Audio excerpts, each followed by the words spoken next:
وہ ایک پاگل تھی مگر انتہائی حسین تھی۔ اس کو دیکھ کر پری کا تصور ذہن میں آتا تھا۔ میرے استفسار پر پتہ چلا کہ پاگل خانے میں اسے داخل ہوئے 4 سال ہو چکے تھے۔ جب سے میں نے ہیڈ ڈاکٹر کے طور پر پاگل خانے کا چارج سنبھالا ہے، میری کوشش تھی کہ میں مریضوں کی بھلائی اور پاگل خانے میں میسر سہولیات میں بہتری لاؤں۔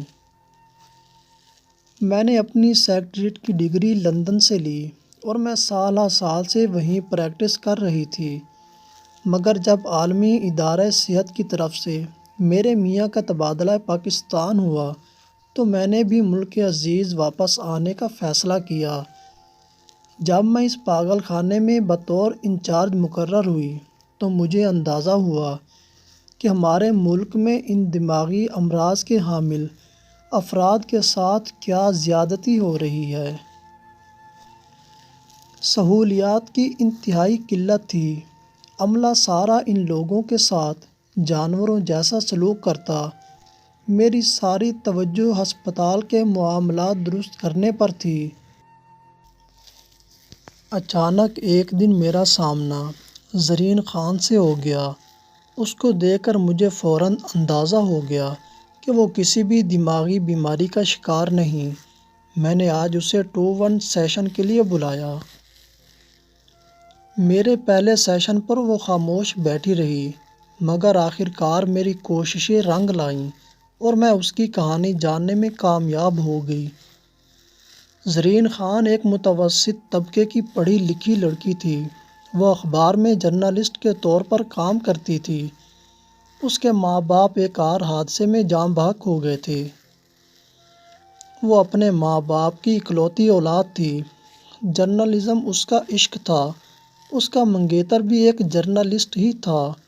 شو میں قسمت زرین اپنی شادی کی چھٹیوں پر جانے سے پہلے آخری دن ایک پریس کانفرنس میں کوریج کے لیے گئی۔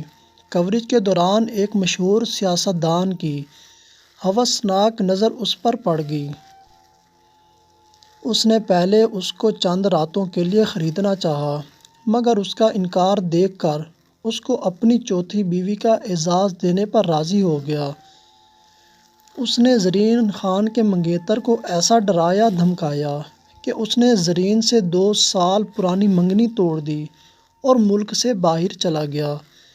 وہ سیاستدان زرین پر روزگار سے لے کر زندگی تک کے دروازے ایک ایک کر کے بند کرتا جا رہا تھا، مگر زرین اپنی جگہ چٹان کی طرح قائم تھی۔ زرین کے انکار نے اس کے اندر کے حیوان کو بیدار کر دیا۔ وہ ایک رات اس کے گھر زبردستی اپنے گنڈوں کے ساتھ گھس آیا اور اس کی بے آبرو کرنے کی کوشش کی۔ اس نے بہادری سے اس کا مقابلہ کیا اور اس کو ایک آنکھ سے محروم کر دیا۔ پولیس اور پریس کی آمد پر اس بااثر شخصیت نے اس کو پاگل بنا کر پیش کیا۔ زرین جانتی تھی کہ اگر وہ پولیس کی حراست میں گئی تو اس کا کیا حشر ہوگا۔ زرین خان بے ساختہ ہنسی اور بولی، غرض ڈاکٹر صاحبہ، اپنی عزت بچانے کے لیے میں نے یہ کڑوی گولی نگل لی۔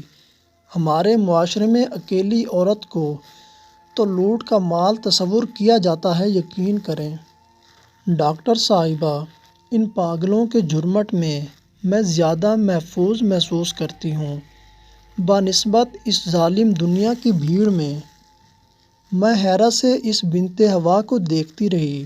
واپسی کے سفر میں سوچتی رہی، یہ ہوس کے پجاری کب تک بنت ہوا کی بے حرمتی کرتے رہیں گے؟